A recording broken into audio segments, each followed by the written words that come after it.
don't think she has anything to do with me. I mean, my whole thing is singing, writing songs. Yeah, and I've been doing this, my whole life. Singing is first and foremost. It's a God-given talent that I'm grateful for. Her thing is Beyonce drunk in love? I don't know. I love Beyonce, but I haven't. Mariah just flew in from her own planet. I'm telling you, this is Mariah's. From my own planet? Yes, I did. Yes, absolutely. This time, instead of Beyoncé being criticized for copying other artists, people are now talking about something even deeper. There's growing discussion about how she may have quietly pushed Mariah Carey out of the spotlight, the very artist she once admired. Voice comes from God. You can hear the gospel in her voice. Very nice to see her in the church. The whole message in the video was just vision of love. Was one of the first songs I heard when I was a kid, where I heard all of these riffs, and I was like, how does she do that?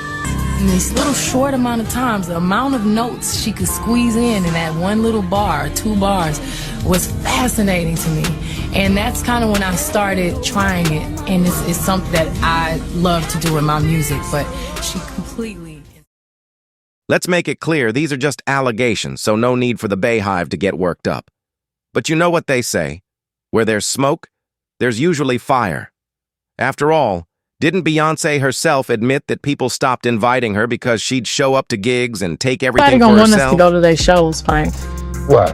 Because we gonna take everything. Everybody does. No, everybody does. But we go and...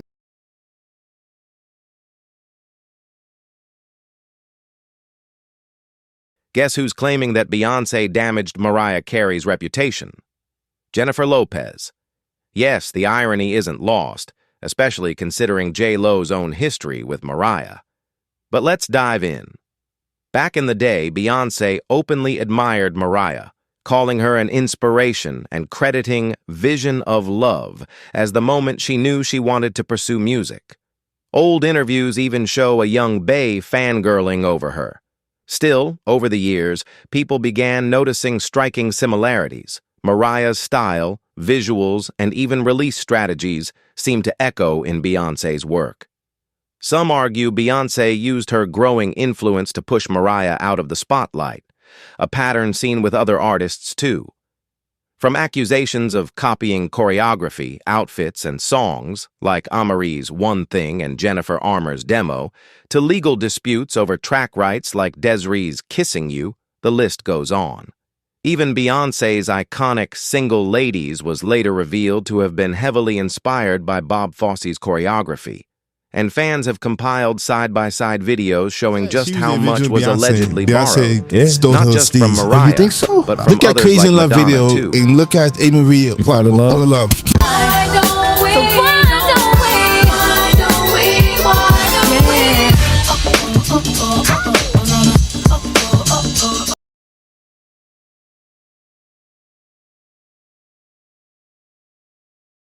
The controversy starts with Amerie, who was working on her second album in 2004.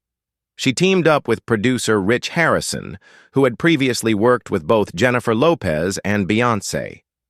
While working on that album, Rich and his team completed One Thing, the lead single, in just a few hours, between 1 to 3 to be exact. But when they submitted it to Columbia Records, Amerie's label at the time, it was rejected. Columbia Records reportedly refused to accept any of the versions Amerie and Rich submitted for months. Amerie later said that the label simply didn't understand her sound. Now, pay attention to that phrase, they didn't get it. That's where people say the real tea begins about her unique sound being taken. Here's where Beyoncé enters the picture. When she talked about creating Crazy in Love, she explained that the horn hook gave the song its magic, that go-go vibe with an old-school feel. She even admitted she wasn't sure if people would get it. But doesn't that sound familiar?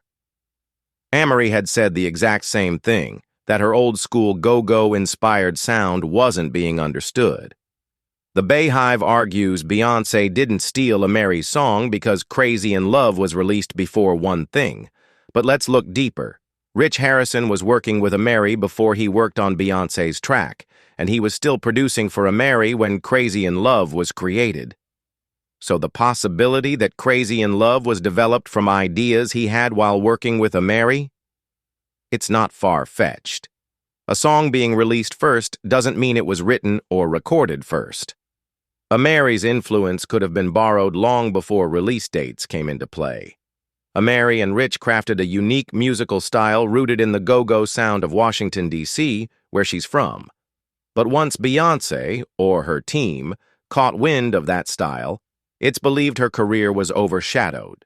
And this isn't the only time Beyoncé has faced such accusations. Take Rihanna, for example. There have been claims that Beyoncé tried to block her rise, and now fans wonder. Did the same thing happen with Normani? Beyoncé's name often pops up when people question why Normani isn't more well-known, despite her talent and potential. With all these situations stacked up, some have started to believe that Beyoncé may have used her power to quietly limit Mariah Carey's career. Jennifer Lopez has reportedly talked about this behind the scenes, and while many believe J.Lo is the last person who should accuse anyone of sabotage, especially Mariah Carey, there's a whole history there too. Remember when Mariah secured the sample of Firecracker by Yellow Magic Orchestra for her song Loverboy? She was working on her movie Glitter at the time, during a rough patch in her personal life with ex-husband Tommy Mottola. Suddenly, the same sample showed up on a Jennifer Lopez track before Mariah's version even dropped. This wasn't a coincidence. Mariah later revealed in her memoir, The Meaning of Mariah Carey, that Tommy, angry over their divorce and her departure from Sony, purposely gave the sample to J.Lo. He blocked Mariah's version and rushed J.Lo's out in what seemed like a calculated move to sabotage her. In her own words, Mariah wrote, "Much of what went wrong with Glitter led back to Tommy. He was angry about the divorce and my departure from Sony, and he used all his power and connections to punish me. There was no way he would allow me to have a huge success after leaving him and Sony. He was not going to let me or Glitter shine." Mariah said, after Sony heard her new song with the Firecracker sample, they immediately gave it to another female artist on the label, someone she didn't even know at the time. So when Mariah was once asked about Beyoncé, she replied warmly, calling her nice and a brilliant writer. But when asked about Jennifer Lopez, her now iconic answer was, my whole "I thing don't is know singing, her." writing songs. And since then, she has stood by and, that. I've been doing this, my whole life. Singing is first and foremost. It's a God-given talent that I'm grateful for. Her thing is something that